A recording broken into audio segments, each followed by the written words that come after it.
नमस्कार दोस्तों, स्वागत है आप सभी का मेरे चैनल विज्ञान शास्त्र पर। मेरा नाम है Nilav, I am from IIT Delhi. आज हम शुरू करने वाले हैं JEE advance previous year question series का एक बहुत ही महत्वपूर्ण chapter, mole concept. Session start करने से पहले कुछ जरूरी बातें। पहले इस चैप्टर को एक बार अच्छे से रिवाइज करके आना। जब क्वेश्चन आए तो पहले खुद से ट्राई करना। अगर सॉल्व हो जाए तो अपना आंसर क्रॉस चेक करो, और अगर नहीं हो पाए तो टेंशन मत लेना, सोल्यूशन तो मैं करा ही दूंगा। और हाँ, आज के सेशन में मैं ना सिर्फ सवालों को सॉल्व कराऊंगा, बल्कि उनके पीछे जो कॉन्सेप्ट छुपे हुए हैं उनके भी डिटेल में समझा दूंगा। तो चलिए शुरू करते हैं और सीखने को असरदार और मजेदार बनाते हैं। तो आज का जो टॉपिक है वो है मूल कॉन्सेप्ट। हम मूल कॉन्सेप्ट में कुछ चीजें तो ध्यान रखना ही पड़ेगा। मतलब एक चीज तो, मोल कैसे निकालते हैं। मतलब अगर तुम्हें मॉलिक्यूलर वेट दिया गया हो और आपको ग्राम मतलब वेट दिया गया हो, तो मोल्स कैसे निकालते हैं। Mole is equal to weight by molecular weight, इतना तो बेसिक पता होना ही चाहिए। और इसके बाद जो बेसिकली मोल कॉन्सेप्ट का क्वेश्चंस आते हैं वो इनऑर्गेनिक केमिस्ट्री के ऊपर आता है। इनऑर्गेनिक केमिस्ट्री का रिएक्शंस, इनऑर्गेनिक केमिस्ट्री, ये चैप्टर तो मान सकते हो कि फिजिकल केमिस्ट्री का है, मगर इसके पीछे जो क्वेश्चंस मार्च करके दिया जाता है वो इनऑर्गेनिक केमिस्ट्री के साथ मार्च होकर आता है। मतलब इनऑर्गेनिक केमिस्ट्री का रिएक्शंस आता है, उस रिएक्शंस के साथ हमें ये फिजिकल केमिस्ट्री के कॉन्सेप्ट मतलब मोल कॉन्सेप्ट को मार्च करना पड़ता है, तब जाके क्वेश्चंस बनते हैं। तो hello, I am Nilav from IIT Delhi. तो आज बिना देरी किए हम लोग शुरू करते हैं, स्टार्ट करते हैं मोल कॉन्सेप्ट। तो मोल कॉन्सेप्ट में जो पहला क्वेश्चन है उसने बोला गया है, the treatment of an aqueous solution of 3.74 gram of copper nitrate with excess of potassium iodide results in a brown solution along with the formation of a precipitate। अब देखो, ये क्वेश्चन तभी होगा जब तुम्हें पता होगा कि कॉपर नाइट्रेट और एक्सेस किया का रिएक्शन में क्या होता है। अब नेक्स्ट बोला गया है, the passing H2S through this brown solution gives another precipitate X। अब इस X का अमाउंट पूछा है। तो पहले तो रिएक्शन देख लेते हैं। अगर कोई कॉपर नाइट्रेट के साथ जब पोटेशियम रिएक्ट करता है वो भी एक्सेस पे, तो बनता क्या है। तो रिएक्शन होता है 2CuNO3 प्लस 5Ki। क्या बन रहा है, Cu2I2। अब Cu2I2 बन गया plus Ki3 plus nitric acid बनता है 4HNO3। अब इसका बोला गया 3.74 gram of copper nitrate react करता है। अगर 3.74 gram of copper nitrate react करता है तो पोटेशियम Ki3 कितना प्रोड्यूस होगा। Ki3 तो क्या है ना, बोला गया है Ki results in a brown solution along with the formation of a precipitate passing H2S through this brown solution। अब इस इधर brown solution क्या है, Ki3 is the brown solution।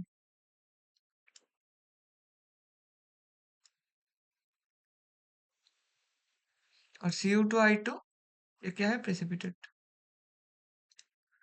अब इस ब्राउन सॉल्यूशन को Ki3 को जब तुम H2 से पास करोगे, क्या होगा, सल्फर प्रोड्यूस होगा।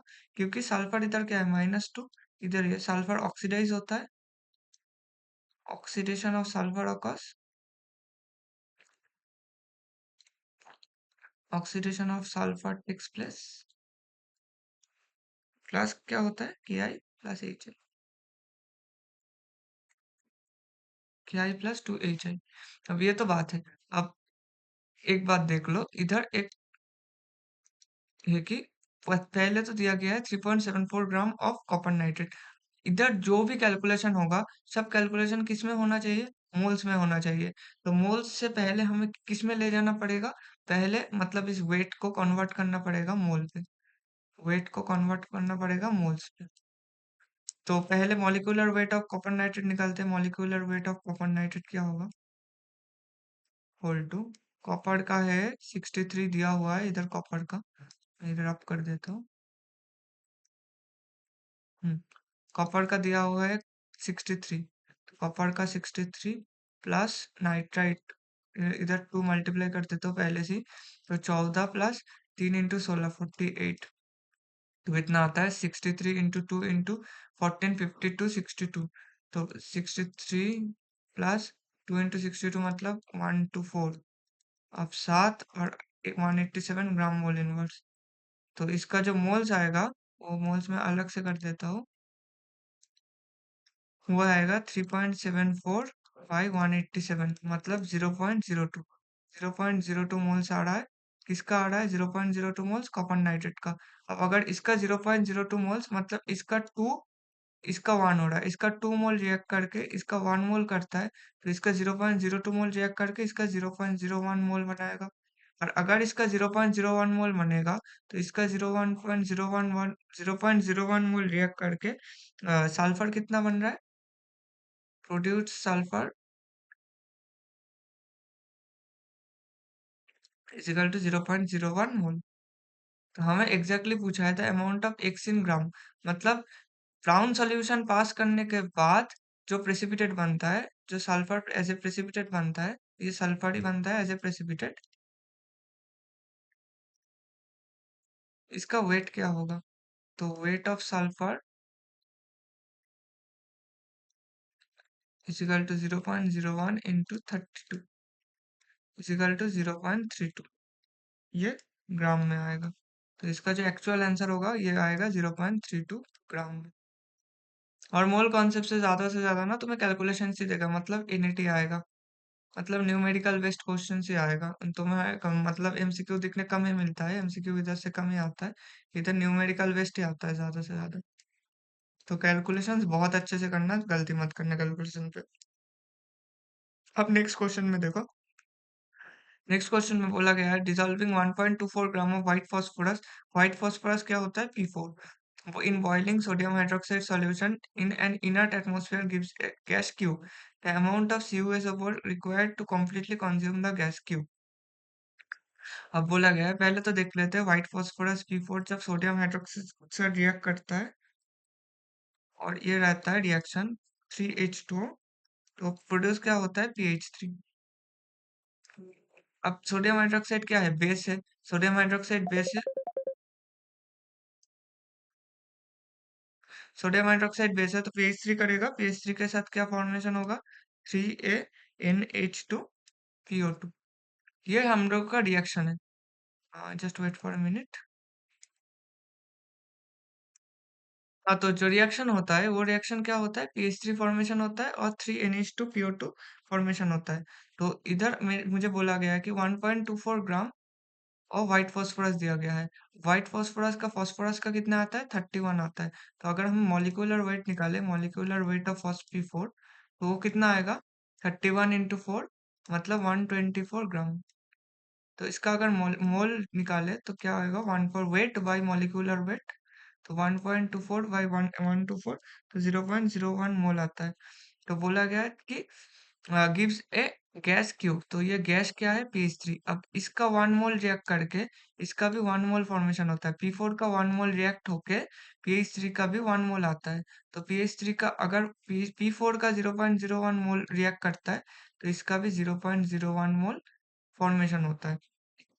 अब बोला है कि अब पीएच थ्री का वेट नहीं चाहिए, हमें चाहिए था amount of copper sulphate in gram required to completely ये गैस को कंप्लीटली कंज्यूम करने के लिए। तो कॉपर सल्फेट कैसे रिएक्ट करता है वो देख लेते हैं कि 2 पीएच थ्री के साथ जब कॉपर सल्फेट आता है, 3 मोल्स ऑफ कॉपर सल्फेट, वो रिएक्ट करके बनाते हैं Cu3P2 प्लस 3H2SO4। देखो ये सब जो रिएक्शंस है ना, ये मैं डायरेक्टली लिख रहा हूँ क्योंकि मुझे अभी ये इनऑर्गेनिक का कॉन्सेप्ट नहीं है कि मैं इधर रिएक्शंस बताऊंगा कि रिएक्शंस कैसे हो रहा है। वो तो रिएक्शंस इनऑर्गेनिक केमिस्ट्री में ही समझाएगा। इधर कॉन्सेंट्रेशन देख लो कि कॉन्सेंट्रेशन मोल्स का खेल कैसा आता है। और अगर एक बार रिएक्शन आ जाए ना तो मोल्स तो बहुत मतलब बहुत आसान चीज होता है। अब 2 पीएच थ्री, अब पीएच थ्री कितना बना है, 0.01 मोल। अब 0.01 मोल पीएच थ्री है, उसके साथ उस हाँ अब देखो ये इंपॉर्टेंट चीज है कि अगर पीएच थ्री मुझे चाहिए 0.01 मोल, तो उस हिसाब से ये एक पीएच थ्री के लिए कितना चाहिए होता है, देखो 2 पीएच थ्री के लिए, थ्री 2 मोल और पीएच थ्री के लिए हमें कितना मतलब फुल्ली डिजोल्व करने के लिए 3 मोल ऑफ कॉपर सल्फेट चाहिए। 0.01 मोल के लिए कितना आ चाहिए, 3/2 इंटू 0.01, मतलब 0.03/2, मतलब 0.015। इतना मोल्स हमें चाहिए। इतना मोल्स अगर चाहिए, अगर पहले कॉपर सल्फेट का मॉलिक्यूलर वेट देख लेते। Molecular weight of copper sulphate हमने शायद पिछले ईयर्स में निकाले थे, नहीं वो कॉपर नाइट्रेट का था। तो कॉपर सल्फेट का कितना होगा? कॉपर सल्फेट का पहले तो कॉपर का होगा 63 प्लस सल्फर का कितना हो रहा है? सल्फर का हो रहा है 32 प्लस 16 इंटू 4 ऑक्सीजन के लिए। तो 63 प्लस 32 प्लस 64। अब 63 प्लस 4 इंटू 2 6, 6 इंटू 3 96, 9 9 6 का 159, 159 आ रहा है ये 159 आ रहा है। तो जो होएगा, जो वेट ऑफ कॉपर सल्फेट हमें होगा वो होगा 0.015 मोल्स इंटू 159। ये क्या आता है? ग्राम मोल इनवर्स। ऑल टाइम ना यूनिट लिख के चलना, यूनिट लिख के चलना, ग्राम मोल इनवर्स। तो इसका जो आंसर आता है उसका आंसर आता है 2.38 के करीब, 2.385 ग्राम। ये होगा एक्चुअल आंसर, तो इसका आंसर होगा 2.385 ग्राम। इसके बाद हम लोग चलते हैं नेक्स्ट क्वेश्चन पे। अब नेक्स्ट क्वेश्चन ना बहुत अच्छा है, मैं इसका एक सेकंड वेट, मैं इसका एक कॉपी बना लेता हूँ।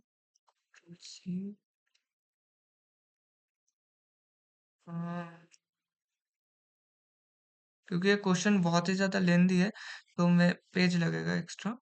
तो हाँ, पहले क्वेश्चन देख लेते हैं। क्वेश्चन में बोला गया है to check the principle of the multiple proportion a series of pure binary compound PMQN were analysed and their composition is tabulated below. तो ये जो दिया है ना, ये कंपाउंड 1 के लिए, मतलब कंपाउंड 1 P और Q से बना है, मतलब PMQN से। कंपाउंड 2 भी ऐसे बना है, कंपाउंड 3 भी ऐसे बना है। अब ये उसका रेशियो है, वेट परसेंटेज है। और अब क्वेश्चंस मतलब ऑप्शंस देख के इसका आंसर हो सकता है। तो पहला ऑप्शन अगर हम लोग देखें, बोला गया है जी empirical formula of compound 3 is P3Q4, then the empirical formula of compound T is P3Q5 होगा कि नहीं, ये हमें चेक करना पड़ेगा। तो पहले तो देख लेते हैं, पहले हम लोग चलते हैं फर्स्ट कंपाउंड के लिए। बोला गया कंपाउंड 3 के लिए, तो कंपाउंड 3 के लिए वेट परसेंटेज है 40:60। तो मैं इधर ही कर देता हूँ। तो लेट एटॉमिक मास, हम लोग एटॉमिक मास मान लेते हैं P का MP, जो कि है मॉलिक्यूलर वेट और कुछ नहीं है। और एटॉमिक मास हम लोग Q के लिए मान लेते हैं MQ। ये तो हो गया। अब बोला गया है कि मोलर रेशियो निकालते हैं। मोलर रेशियो इन कंपाउंड 3 क्या होगा? तो मॉलिक्यूलर मोलर रेशियो मतलब मोल्स का रेशियो। अब मोल्स का रेशियो, मोल्स निकालने के लिए क्या करना पड़ता है? Moles is equal to weight by molecular weight. अब वेट कितना आ रहा है कंपाउंड 3 में? फर्स्ट अगर कंपाउंड 3 का सॉरी, कंपाउंड 3 का वेट देखें फर्स्ट पी के लिए, तो पी के लिए वेट कितना आया है? 40 आया है। कंपाउंड 3 के लिए 40, भाई उसका मॉलिक्यूलर वेट कितना है? MP। अब इसके साथ ये जो रेशियो बन रहा है ना, ये रेशियो बोल रहा है P3Q4, मतलब इसका जो रेशियो होगा, और Q के लिए कितना आएगा? 60/MQ। इसका रेशियो आ रहा है 3:4, यही बोल रहा है इसमें। तो अगर हम ये 3:4 आ रहा है, तो हम लोग सही से इसको निकाल लेते हैं। तो ये 40/MP by 60/MQ is equal to 3/4। तो इससे निकालते हैं, ये तो 2 हो जाएगा, ये 3 हो जाएगा, मतलब 2/MQ by 3/MP is equal to 3/4। तो इधर से जो आता है खुल के, वो है 8MQ is equal to 9MP। 8MQ is equal to 9MP, ये आता है फाइनली इधर से। अब बोला गया है कि कंपाउंड 2 के लिए हम लोग देखते हैं। अब कंपाउंड 2 के लिए मैं दूसरा पेन यूज कर लेता हूँ। कंपाउंड 2 के लिए, कंपाउंड 2 के लिए क्या होगा? फिर से वही सेम बात कि कंपाउंड 2 के लिए क्या दिया गया है? 44.4 ये वेट है। उसके नीचे हम लोग क्या रखेंगे? मॉलिक्यूलर वेट को। तो उसके बाद 55.6 बाई MQ इजिकल टू, ये रेशियो क्या आना चाहिए? ये रेशियो क्या आएगा हमें वही निकालना है। अब हमें तो MP और MPU का एक रिलेशन मुझे हमें पता चल गया है, तो इसे हम लोग निकाले तो कितना आएगा? तो 44.4 बाई MP डिवाइडेड बाय, मतलब ये MQ ऊपर जाएगा और 55.6 नीचे आएगा। तो इसे हम लोग पहले से सॉल्व करें तो हाँ, MP के जगह MP और MQ बाई MP है। MQ/MP कितना आएगा? 9/8। तो इसके 44.4 बाई 55.6 इंटू 9/8। ये सॉल्व करोगे तो ये जो वैल्यू आ रहा है, ये आ रहा है करीबन 9:10 का, मतलब 9/10 का ये आएगा वैल्यू। तो ये आ रहा है वैल्यू 9/10 का। तो जो कंपाउंड होगा वो क्या होगा, P9Q10। तो P3Q5 तो नहीं आ रहा है। जो कंपाउंड का मतलब करेक्ट वैल्यू आ रहा है वो है, आ रहा है P9Q10। तो ये तो गलत ऑप्शन हो गया थर्ड का। अब सेकंड का बोला गया if empirical formula of compound 3 is P3Q2। अब कंपाउंड 3 का सेम निकालते हैं। कंपाउंड 3 के लिए देखते हैं। कंपाउंड 3 के लिए क्या है, मॉलिक्यूलर वेट का हम लोग वो निकाले तो molecular sorry molar ratio. Compound 3 के लिए हम लोग मोलर रेशियो निकाले तो क्या होगा,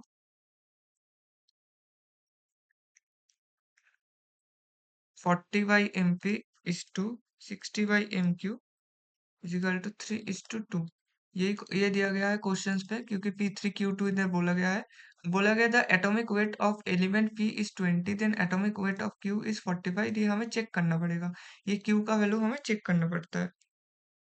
तो अगर ये क्वेश्चंस में क्या है, तो अगर सॉल्व करें तो कितना आ रहा है, 40/mp into mq/60 is equal to 3/2। अब आता है 2 और 3, तो 4mq is equal to 9mp। 4mp is equal to 9mq। बोला गया है कि क्या बोला गया है, mp का one atomic weight of element p is 20। अब अगर एटॉमिक वेट इसका 20 होगा, मतलब mp का वैल्यू क्या है, 20। तो mq का कितना आ रहा है, mq is equal to 9 into 20/4, मतलब 180/4 is equal to 45 gram mole inverse. तो इसका जो करेक्ट वैल्यू आ रहा है वो है, आ रहा है 45 ग्राम मोल इनवर्स। तो 45 इसका एमक्यू का बोला है 45। तो ये तो हम लोगों का करेक्ट ऑप्शन आ रहा है।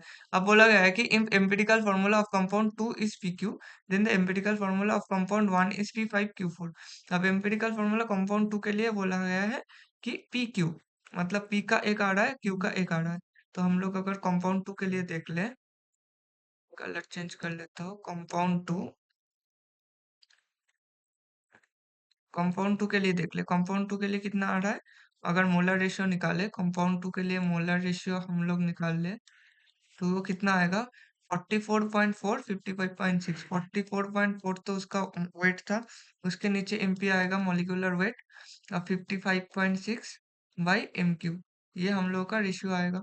इजिकल टू कितना है, 1:1। तो अगर हम लोग इसे निकाले तो 44.4 एमक्यू, 44.4 बाई 55.6 इजिकल टू कितना आ रहा है, MP/MQ। ये हम लोग का रेशियो आ रहा है। अगर 1:1 है तो उसके बाद हम लोग क्या करना है, अब बोला गया है कि कंपाउंड 1 के लिए देखना है। कंपाउंड 1 के लिए अगर हम लोग देखें, कंपाउंड 1 में क्या बोला है, कंपाउंड 1 में है 50 और 50 का रेशियो है कंपाउंड 1 में। कंपाउंड 1 के लिए 50/MP is to 50/MQ is equal to MQ is to MP आएगा। M Q is to M P आएगा। एम क्यू और एम पी का रेशियो इधर क्या है, M Q is to M P, मतलब 55.6 इज टू 44.4। तो इसका जो करेक्ट ऑप्शन आएगा ये लगभग कितना आएगा, मान सकते हो 5:4 का आ रहा है। ऑन एन अप्रोक्स 5:4 का आ रहा है कंपाउंड 1 के लिए। कंपाउंड 1 के लिए जो एम्पिरिकल फार्मूला होगा क्या आएगा, P5Q4। P5Q4 ये आ रहा है एम्पिरिकल फॉर्मूला। तो ऑप्शन सी का कितना दिया गया है, P5Q4, ये तो सही दिया गया है, तो ये तो सही ऑप्शन है। और लास्ट में हम लोग देख लेते हैं ऑप्शन डी। ऑप्शन डी बोला है atomic weight of P and Q 70-30 and the empirical formula of compound 1 is. ये तो बहुत आसान सा क्वेश्चन है। बोला गया है कि एमपी एटॉमिक वेट दिया गया है। अब सीधा कंपाउंड 1 के लिए वेट परसेंटेज कितना है, कंपाउंड 1 के लिए वेट परसेंटेज बोला गया है 50-50। तो अगर 50-50 वेट परसेंटेज है तो हम लोग अगर मोलर रेशियो निकाले, वो होगा 50/50/mp इज टू 50/mq। ये आ रहा है mq इज टू mp। तो अब बोला गया है कि 30, हाँ, p का है 70 और q का है 30। अब q का p का बोला गया है 70 और q का बोला है 35। तो इस तरह आएगा 50/70 इज टू 50/35।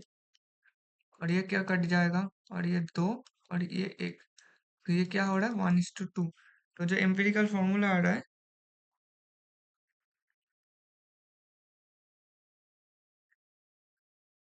फॉर कंपाउंड 1 के लिए, जो आ रहा है फॉर्मूला कंपाउंड 1 के लिए क्या आ रहा है, 1:2।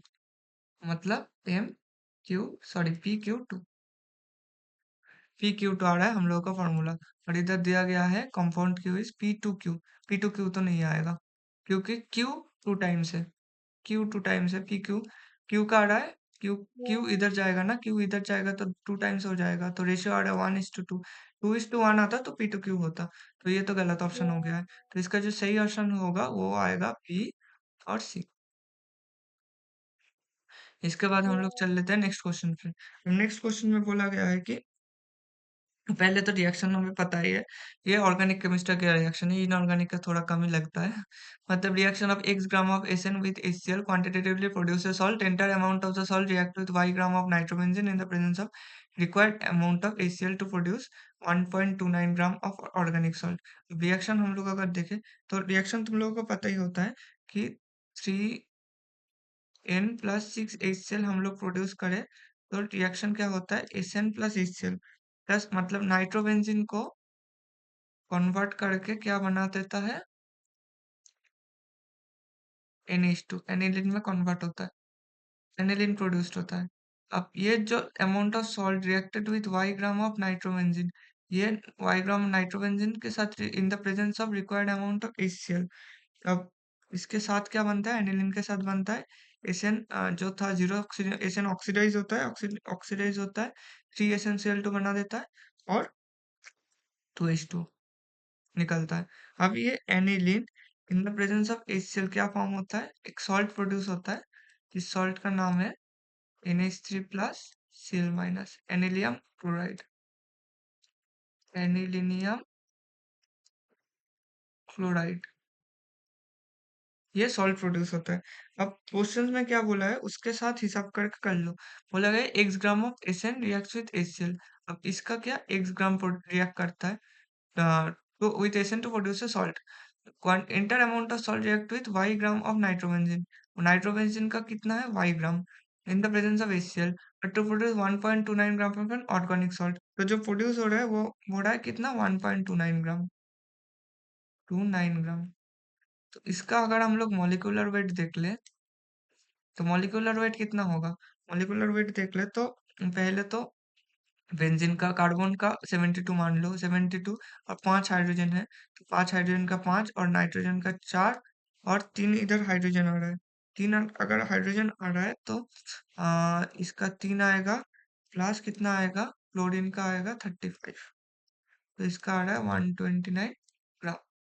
तो अगर इसका 129 तो मोल्स क्या होगा, मोल्स आएगा 1.29 gram by 129 gram mole inverse, gram mole inverse. मतलब इसका वैल्यू आ रहा है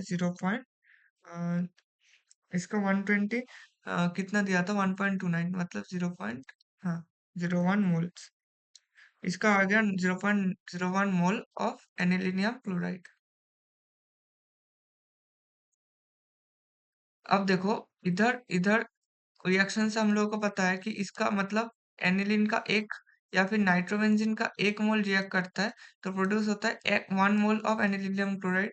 तो मोल्स ऑफ नाइट्रोबेंजीन, नाइट्रोबेंजीन मतलब ये जो नाइट्रो ग्रुप का टेस्ट है, नाइट्रोबेंजीन प्रोड्यूस्ड या फिर रिएक्ट, वो कितना होगा, 0.01 मोल।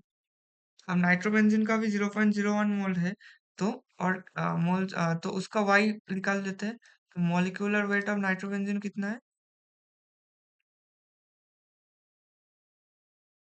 इसका अगर निकाले तो कितना आएगा? 72 आएगा कार्बन के लिए, 5 आएगा हाइड्रोजन के लिए, नाइट्रोजन के लिए 14 आएगा और ऑक्सीजन के लिए 32 आएगा। तो 123 ग्राम। इसका 123 ग्राम है, तो Y का अगर वैल्यू चाहिए, मतलब Y weight of nitrobenzene, weight of nitrobenzene कितना आएगा? इसका हमें निकाले 0.1 मोल, तो इसका भी 0.01 मोल। तो 0.01 मोल into 123 is equal to 1.23, 1.23। तो ये आ रहा है 1.23 आंसर किसके लिए? Y का वैल्यू 1.23 ग्राम, ग्राम मोल इनवर्स। तो Y का वैल्यू आ रहा है 1.23 ग्राम। हम्म। अब बोला गया है कि मॉलिक्यूलर, अब X का भी निकालना चाहिए ना हमें, क्योंकि X, हाँ अब देखो इसका 1 मोल है, तो 3 मोल के साथ इसका 1 मोल रिएक्ट करता है, तो इसका 0.01 मोल के साथ इसका कितना करेगा? 0.03 मोल। अब X का 0.3 मोल। अब Sn कितना होता है? Sn का मॉलिक्यूलर वेट है इधर, Sn का 357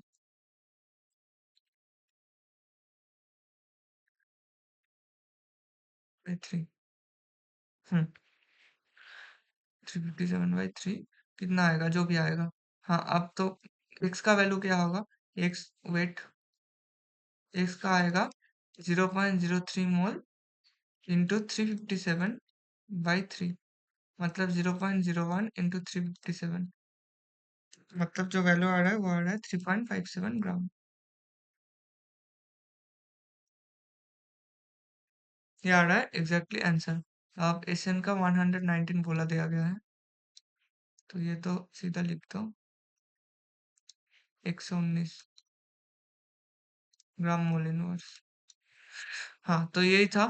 तो इसका जो फोर्थ और फाइव्थ, ये दोनों क्वेश्चन एक साथ हम लोग ले लिए 3.57 ग्राम, और इसका आ रहा है 1.23 ग्राम। इसके बाद चलते हैं नेक्स्ट क्वेश्चन पे। नेक्स्ट क्वेश्चन में क्या कर रहा है, इधर टोटल आज 8 ही क्वेश्चन आएगा, 8 या 9 क्वेश्चन ही है टोटल, ज्यादा क्वेश्चन तो नहीं है। लास्ट क्वेश्चन हम लोग देख लेते हैं। हाँ, टोटल 8 ही क्वेश्चन है। तो ये फर्स्ट क्वेश्चन था, हाँ सॉरी, ये सिक्स क्वेश्चन है। अब सिक्स क्वेश्चन में क्या बोला है? Aluminium reacts with sulphuric acid to form aluminium sulphate and hydrogen. तो पहले तो रिएक्शन देख लेते हैं। क्या बोल रहा है कि aluminium reacts with sulphuric acid to produce aluminium sulphate plus 3 hydrogen. हाँ, तो ये हम लोग का रिएक्शन हो गया। रिएक्शन में हम बोला गया, अब रिएक्शन के बाद क्वेश्चंस क्या बोला है वो देख लेते हैं। बोला गया, what is the volume of hydrogen gas in litres produce at 300 kelvin and 1 atmospheric pressure when 5 gram of aluminium and 50 ml of 5 molar sulphuric acid are combined with reaction. अब देखो, मोल कॉन्सेप्ट का questions तभी होता है जब तुम्हें पता होता है यूनिट। यूनिट इधर इतना एसेंशियल है ना, यूनिट से पूरा क्वेश्चन मैं यूनिट से सॉल्व कर दूंगा। अब ये रिएक्शन तो पता होना चाहिए। रिएक्शन के बाद क्या बोला गया है कि 5.4 ग्राम ऑफ एल्यूमिनियम रिएक्ट कर रहा है, 5.4 ग्राम एल्यूमिनियम। तो 5.4 ग्राम ऑफ एल्यूमिनियम, एल्यूमिनियम का मॉलिक्यूलर वेट कितना है? 27 ग्राम मोल इनवर्स, मतलब 27। इसका क्या आता है? 0.2 मोल ऑफ एल्यूमिनियम रिएक्ट करता है। अब इसके बाद क्या है? Sulphuric acid. अब सल्फ्यूरिक एसिड में देखो कॉन्सेंट्रेशन, देखो तुम्हें मोल निकालना है। तुम्हें अल्टीमेटली कितना मोल्स, किसके साथ किसका मोल्स रिएक्ट कर रहा है? इसका तो 50 मोल है और 5 मोल, 5 m, 5 मोल मतलब 5 मोलर, मतलब 5 मोल लीटर इनवर्स। और कितना दिया गया है? इंटू 50 ml दिया गया है। अब देखो तुम्हें इधर से और ये करके इन दोनों में से मोल्स निकालना है। तो देखो मोल, मोल लीटर इनवर्स और 50 ml को अगर मैं ट्रांसफॉर्म करूँ, या फिर इस लीटर को ही ट्रांसफॉर्म कर ले, तो 5 मोल पर लीटर मतलब 1000 ml, और इसके साथ 50 ml दिया गया है। तो अगर मोल्स निकालना है तो हमें इंटू करना पड़ेगा, तो मिलीलीटर मिलीलीटर कट के मोल्स बच जाएगा। तो क्या आ रहा है? 250/1000 मोल, मतलब 0.25 मोल। तो क्या हो रहा है? 0.02 मोल्स, और रिएक्ट कर रहा है 0.25 मोल से, 0.25 मोल्स के साथ रिएक्ट करता है। और ये सॉरी, ये 0.02 नहीं होगा, क्या आएगा? 5.4/27, मतलब 0.2 मोल्स। अब देखो, इसका 2 moles of aluminium 2 moles of aluminium किसके साथ रिएक्ट करता है? 3 मोल्स ऑफ सल्फ्यूरिक एसिड से। तो 0.02 मोल कितना के साथ रिएक्ट करेगा? 3/2 इंटू 0.2 मतलब 0.3 मोल। अब इधर तो दिया ही गया है 0.25 मोल्स ऑफ सल्फ्यूरिक एसिड। तो इधर जो लिमिटिंग रिएजेंट है, लिमिटिंग रिएजेंट क्या है? Sulphuric acid. मतलब जितना सल्फ्यूरिक एसिड क्या है?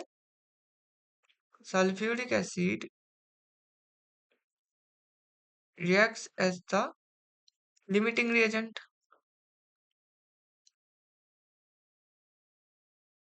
मतलब जितना सल्फ्यूरिक एसिड होगा उतना तक ही रिएक्शन चलेगा। सल्फ्यूरिक एसिड खत्म, सल्फ्यूरिक एसिड जब खत्म हो जाएगा तब रिएक्शन भी खत्म, रिएक्शन खत्म। ये मतलब मीनिंग होता है लिमिटिंग रिएजेंट का।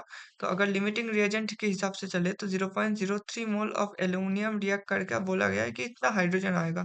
तो इसका अगर 0.3 मोल्स आ रहा है सल्फ्यूरिक एसिड का, क्योंकि सल्फ्यूरिक एसिड का 3 मोल रिएक्ट करके 3 मोल ऑफ हाइड्रोजन ही निकालते हैं। तो इसका भी हाइड्रोजन का भी आएगा कितना? 0.3 मोल। अगर 0.3 मोल हाइड्रोजन का आए तो आइडियल गैस इक्वेशन से हमें पता है कि PV is equal to NRT, PV is equal to NRT. और हमें बोला गया है कि कितना आएगा क्या? Hydrogen gas in litres volume चाहिए। तो volume of hydrogen gas is equal to NRT by P. तो n is equal to 0.3 mole in R कितना आएगा? 0.082 litre ATM mole inverse kelvin inverse, sorry, litre ATM mole inverse kelvin inverse into temperature. Temperature कितना दिया गया है? 300 kelvin, 300 kelvin by total pressure. Pressure कितना है? 1 ATM. अब एटीएम एटीएम तो कट गया इधर से। अब बचता क्या है? मोल मोल भी कट गया, केल्विन केल्विन भी कट गया। तो जो वैल्यू आएगा इधर इधर के किस में आएगा? लीटर्स में आएगा। और क्वेश्चंस में पूछा गया है क्या? वॉल्यूम इन लीटर्स से पूछा गया है, तो आंसर लीटर्स में ही रहने दोगे। तो 0.03 इंटू 0.082 इंटू 3 मल्टीप्लाई करके जो वैल्यू आता है वो आता है 6.15 लीटर्स के करीब। 6.15 लीटर्स करे। तो देखा कि अगर तुम्हें पता होगा ना, इसमें अगर यूनिट कन्वर्शन तुम्हें आता है, यूनिट कन्वर्शन अगर ढंग से आता है और किसका क्या यूनिट होता है वो अगर आता है, तुम्हें आंसर निकालने में कोई दिक्कत नहीं होगा। तो इसका जो करेक्ट आंसर आ रहा है वो आ रहा है 6.15, 6.15 लीटर्स। इसके बाद हम लोग चलते हैं नेक्स्ट क्वेश्चन में। नेक्स्ट क्वेश्चन क्या बोला गया इसमें? The ammonia react with, excellent, हाँ, the ammonia prepared by treating ammonium sulfate with calcium hydroxide is completely used by NiCl2 into 6H2 to form a stable or coordination compound. Assume that both the reactions are 100% complete. If 1584 gram of ammonium sulfate and 952 gram of nickel chloride into 6H2 are used in the preparation, the combined weight of gypsum. अब gypsum का formula तो तुम्हें पता होना चाहिए। The निकल ammonium coordination compound thus produced is। तो पहले क्वेश्चन धीरे धीरे देख लेते हैं। धीरे धीरे अगर क्वेश्चन देखें तो पहले दो रिएक्शंस देख लेते हैं कि अमोनियम सल्फेट ये होता है, उसके साथ क्या रिएक्ट कर रहा है? Calcium hydroxide. अब देखो कैल्शियम क्या है इसमें? 2+, अमोनियम क्या है? दो अमोनियम है, मतलब इसका तो 1+ होता है और दो के वजह से 2+, और सल्फेट 2-, और इसका भी -1 होता है, दो के वजह से -2 हो रहा है। तो अगर ये दोनों रिएक्ट करता है, जो प्रोड्यूस्ड होता है वो जिप्सम होता है। जिप्सम का फॉर्मूला क्या है? कैल्शियम सल्फेट इंटू 2H2, वो पता ही है। इसे कहते हैं जिप्सम, इसे जिप्सम बोलते हैं। अब जिप्सम के साथ क्या प्रोड्यूस्ड होगा? जिप्सम का क्या आ रहा है? 2Na3, एमोनिया गैस निकल जाते हैं। बोला गया है टू फॉर्म में अब ये calcium hydroxide is completely used by. अब एमोनिया जो बन रहा है, ये एमोनिया के साथ ये अमोनिया कम्प्लीटली रिड्यूस्ड होगा, कम्प्लीटली मतलब कंज्यूम हो जाएगा निकल क्लोराइड की वजह से। निकल क्लोराइड इंटू 6H2। तो निकल इधर क्या है? +2 चार्ज में है, तो निकल एमोनिया तो इसमें जाएगा। अब निकल का चार्ज को सेटिस्फाई करने के लिए बाहर तो क्लोरीन आएगा +6H2। अब तो सिर्फ मतलब ये दो रिएक्शन बन गया। अब रिएक्शन के बाद बचा ही क्या है? रिएक्शन के बाद बचा ही कुछ नहीं जाता। अब रिएक्शन के बाद हम लोग अगर देखें तो बोला गया है कि कंप्लीटली उसमें हाँ आप देख तो the reaction is 100% both reactions is 100% complete. अब 1584 ग्राम ऑफ अमोनियम सल्फेट इसका बोला गया है 1584 ग्राम एंड 9 इसका 952 ग्राम रिएक्ट करता है। Are used in the preparation the compound weight in gram of gypsum and the gypsum का पूछा है weight in grams and the nickel ammonia coordination compound that thus produces nickel. अब इसका produced बोला गया है। अब nickel and the nickel ammonia coordination compound इन दोनों का वेट पूछा गया है। अब इन दोनों का अगर वेट पूछा गया है तो देखो एक सेकंड।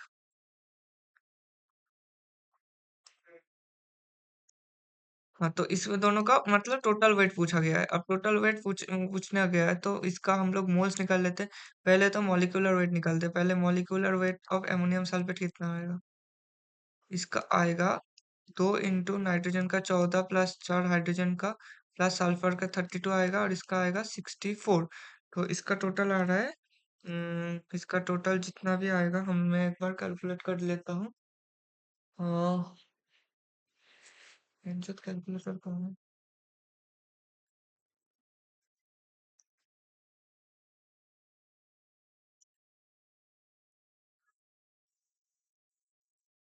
हाँ तो कैलकुलेटर तो मिल गया भाई।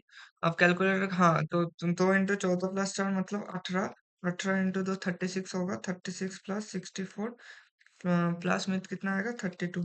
तो टोटल आ रहा है 132 ग्राम मोल इनवर्स 132 ग्राम मोल इनवर्स। इसका मॉलिक्यूलर वेट आ रहा है तो टोटल मोल्स कितना आएगा? मोल्स आएगा 1584/132 मतलब 12 मोल आएगा। तो इसका सिंपली 12 मोल्स रिएक्ट कर रहा है।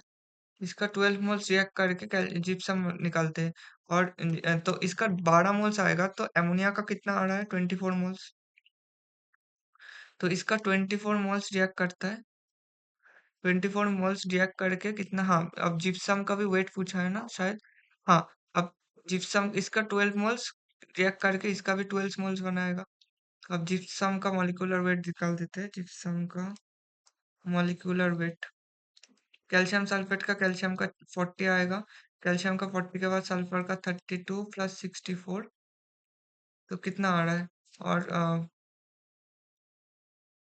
हाँ और वाटर का आएगा 2 इंटू 36 तो ये आएगा 172 ग्राम मोल इनवर्स। तो इसका 172 ग्राम मोल इनवर्स आ रहा है और मोल्स कितना तो वेट कितना आएगा? Weight is equal to moles into molecular weight मतलब 12 इंटू 172 ग्राम मोल इनवर्स और इसका मोल। तो मोल इनवर्स और मोल खत्म और इसका जो टोटल आ रहा है वो कितना आएगा? हाँ वो देख लेते हैं बाद में तो एडिशन करना ही पड़ेगा। 12 इंटू 172 अरे 2064 ग्राम्स। अब इसके बाद बोला गया है कि इसका 24 मोल्स रिएक्ट करेगा तो इसका भी 24 मोल्स बनेगा। Oh sorry. अब बोला है तो combined weight under nickel ammonium coordination compound nickel ammonium coordination compound इसका भी 1 मोल इसका भी 1 मोल। अब इसका एक मोल से मतलब ही नहीं है। इसका मॉलिक्यूलर वेट निकाल देते हैं। इसका मॉलिक्यूलर वेट कितना होगा? निकल निकल के लिए कितना आ रहा है 59। निकल के लिए 59 और दो इसका 35.5 मतलब 71 आएगा 2 क्लोरीन के लिए और 6 इंटू 18 तो इसका 60 प्लस 70 प्लस 6 इंटू 18 130 प्लस इधर कितना आ रहा है 130 और 8 6 जार 48 चार छः के चार 108 मतलब 238। शायद मैंने कुछ गलती किया है और 6H2 होगा वाटर का ठीक है। निकेल का 232 ही हो रहा है 59 तो सही है। तो इसका हाँ इसका वेट निकाले तो वेट कितना आएगा 952 बाई 238। 952 952 भाग 238 तो आ रहा है 4 मोल्स। अब पूछा गया है कितना टोटल अच्छा ये सब टू अब हाँ 4 मोल्स तो इसका आ रहा है। 4 मोल्स अगर आएगा तो इसका तो बोला गया 1 मोल रिएक्ट करता है 24 मोल्स के साथ निकल एमोनियन एंड द निकल। अच्छा कॉम्बाइंड वेट पूछा है तो इसका तो कुछ नहीं होगा। इसमें तो सीधा 952 ग्राम ऐड हो जाएगा और तो कुछ नहीं हो रहा है। तो अगर 952 ग्राम ही ऐड हो जाए तो इसका मतलब टोटल जो कॉम्बाइंड आंसर है हम लोगों का वो आंसर कितना आएगा 2064 प्लस 952, 8, 5 6 जार 1, 5 11, तो 3018 आ रहा है आंसर। फाइनल आंसर जो आएगा 3018 आएगा, 3018 आएगा। अच्छा, सॉरी सॉरी सॉरी, इसमें बोला गया है कि निकेल एमोनियम कोऑर्डिनेशन कंपाउंड का आ रहा है। वही मैं सोच रहा हूँ कि आंसर क्यों नहीं आ रहा है। I am literally sorry, I am really sorry. ये जो आ रहा है ना, ये मॉलिक्यूलर वेट हम लोग किसके लिए निकाले? निकेल क्लोरीन कॉम्प्लेक्स के लिए निकाल लिए, NiCl इंटू CH2। अब इसमें तो पूछा गया है कि निकेल के साथ एमोनिया का करना के लिए, तो एमोनिया का करे तो 59 प्लस 6 इंटू एमोनिया का कितना आएगा 17, ये आ रहा है 6 इंटू 17, क्योंकि नाइट्रोजन का 14 होता है, 3 हाइड्रोजन का 3 होता है, प्लस 2 क्लोरीन का कितना आएगा 71। तो ये करेंगे तो आएगा 232 ग्राम मोल इनवर्स, क्योंकि उसके लिए 238 आया था, 238 आया था और 18 था वाटर के लिए, और इधर 17 हो रहा है तो 6 कम हो जाएगा, तो 233 ग्राम मोल इनवर्स आएगा। 232 ग्राम मोल इनवर्स मतलब कितना आता है, और इसका कितना आएगा 24, सॉरी इसका 6 मोल्स ऑफ अमोनिया रिएक्ट करता है, 6 मोल्स मतलब 24 मोल्स रिएक्ट करके 1 मोल बनाता है, 6 मोल रिएक्ट करके 1 मोल बनाता है, तो 24 मोल्स रिएक्ट करके कितना बनाएगा 4 मोल्स बनाएगा, तो इसका तो टोटल वेट आएगा, इसका जो वेट आएगा तो क्या आएगा 4 इंटू 232 ग्राम मोल इनवर्स, मतलब 952 के करीब आएगा शायद, 952 के करीब आएगा। 2 इंटू 232 इंटू 4, हाँ 928, सॉरी 928 ग्राम मोल इनवर्स। तो टोटल वेट कितना आ रहा है 2064 प्लस 928, तो टोटल आएगा 2992 ग्राम। तो इसका जो फाइनल आंसर है वो 2992 ग्राम। मैंने गलती किया था, वो मैंने देखा था कि निकल क्लोराइड के लिए मैंने सोच लिया था। तो इसके बाद क्या क्वेश्चन आता है, हाँ ये क्वेश्चन, 8 क्वेश्चन, लास्ट क्वेश्चन आज का। The value of Avogadro number is ये, and the value of Boltzmann constant is 1.38 into 10 to the power minus 23 joule kelvin inverse. The number of significant digits in the calculated value of the universal constant. ये बहुत important question है। अगर बोला गया है कि universal constant निकाले, universal gas constant, ये ना थोड़ा सा स्टैटिस्टिकल थर्मोडायनामिक्स अब तक मतलब बेसिक के टर्म में या बीटेक के टर्म आईआईटी में आके पढ़ोगे तो स्टैटिस्टिकल थर्मोडायनामिक्स ही आता है। तो इसका universal constant R is equal to क्या होता है पता है, बोल्ट्जमैन कांस्टेंट इनटू एन। तो बोल्ट्जमैन कांस्टेंट क्या दिया गया 1.38 into 10 to the power minus 23 joule kelvin inverse into 6.023 into 10 to the power 23 mole inverse. तो जो फाइनल आंसर आएगा वो किस में आएगा 10 टू द पावर माइनस 23 और 10 टू द 3 कट रहा है, तो 6.023 इंटू 1.38, तो आ रहा है 8.311, 8.3117, अगर 8.312। अब मैंने 3 डिजिट्स पे क्यों लिया मैं बता देता हूँ। इसमें बोला गया है कि ये देखो, ये इसमें 6.023 है, मतलब ये पॉइंट के बाद 3 डिजिट लिया गया है और इसमें भी 3 डिजिट लिया गया है। अब क्वेश्चंस में ये नहीं पूछा था इसका आंसर क्या होगा, क्वेश्चंस ये है कि number of significant digits in the calculated value of universal gas constant. अब इसके लिए सिग्निफिकेंट डिजिट कितना है, नंबर ऑफ सिग्निफिकेंट डिजिट, तो नंबर ऑफ सिग्निफिकेंट डिजिट कितना आ रहा है क्वेश्चंस पे, 1 2 3 4, तो इसका जो फाइनल आंसर आएगा ये आएगा 4। तो यही था आज के लिए। आज के लिए मतलब मूल कॉन्सेप्ट में इतना ही क्वेश्चंस, 8 क्वेश्चंस देखा था। बाकी जो 2-3 क्वेश्चंस है ना वो अलग क्वेश्चंस है, वो थोड़ा वो कंसंट्रेशन स्टैम्प बोल के मैं अलग एक वीडियो कर दूंगा, उसमें मैं 3-4 क्वेश्चन डिस्कस कर दूंगा। ऐसे तो बात नहीं है। और मूल कॉन्सेप्ट में कोई टफ सवाल तो मैंने नहीं देखा, मतलब यही जो था थोड़ा सा, ये क्वेश्चंस मुझे बहुत बेहतरीन लगा जो थर्ड नंबर में हम लोग डिस्कस किए थे, एम्पिरिकल फॉर्मूला। ये क्वेश्चंस बहुत सही था। इसके अलावा और कोई अच्छा क्वेश्चंस तो नहीं देखा। और ये तो मतलब ये तो बहुत ज़्यादा स्कोरिंग निकला। तो ये क्वेश्चंस तो इजीली हो जाएगा, बस एक चीज़ ध्यान रखना कि इनऑर्गेनिक केमिस्ट्री का रिएक्शंस बहुत अच्छे से याद कर लेना, यह याद करने का चीज़ है। तो फिर मोल कॉन्सेप्ट में नंबर पक्का। इसमें से जितना भी नंबर आ गया वो पक्का आ जाएगा। तो अच्छे से इनऑर्गेनिक केमिस्ट्री का रिएक्शंस देख लेना। इनऑर्गेनिक केमिस्ट्री का रिएक्शंस देख लोगे तो ये नंबर तो आ जाएगा और ज़्यादा से ज़्यादा कुछ नहीं है और दिमाग लगाओ और कैलकुलेशन मिस्टेक्स तो नहीं। No calculation mistake, calculation mistake तो नो। इस चैप्टर के लिए no calculation mistake. Calculation mistake करी तो पूरा माइनस में जाएगा, पूरा -4 -2 जो भी आएगा वो पूरा नेगेटिव में जाएगा। तो यही था आज के लिए, इतना ही था। तो मिलते हैं अगले वीडियो पे और वीडियो अच्छा लगे तो लाइक कर देना, सब्सक्राइब कर देना और आपको जी एडवांस से पहले कोई भी दिक्कत आया तो मुझसे कांटेक्ट कर सकते हो। मेरा कॉन्टैक्ट नंबर में भी ये लिख देता हूँ, ओनली व्हाट्सएप करना, डायरेक्ट कॉल मत करना। 7439604317 ये है मेरा कॉन्टैक्ट नंबर। अगर किसी को कुछ ज़रूरत है और ये कम्प्लीटली फ्री है, मैं कोई कुछ कंसल्टेंसी वंसल्टेंसी नहीं है, ये कम्प्लीटली फ्री है। तो अगर किसी को कोई हेल्प चाहिए तो बिना वजह मुझे बात कर सकते हो, कोई दिक्कत नहीं। तो मिलते हैं नेक्स्ट वीडियो पे, आज के लिए इतना ही। Okay bye.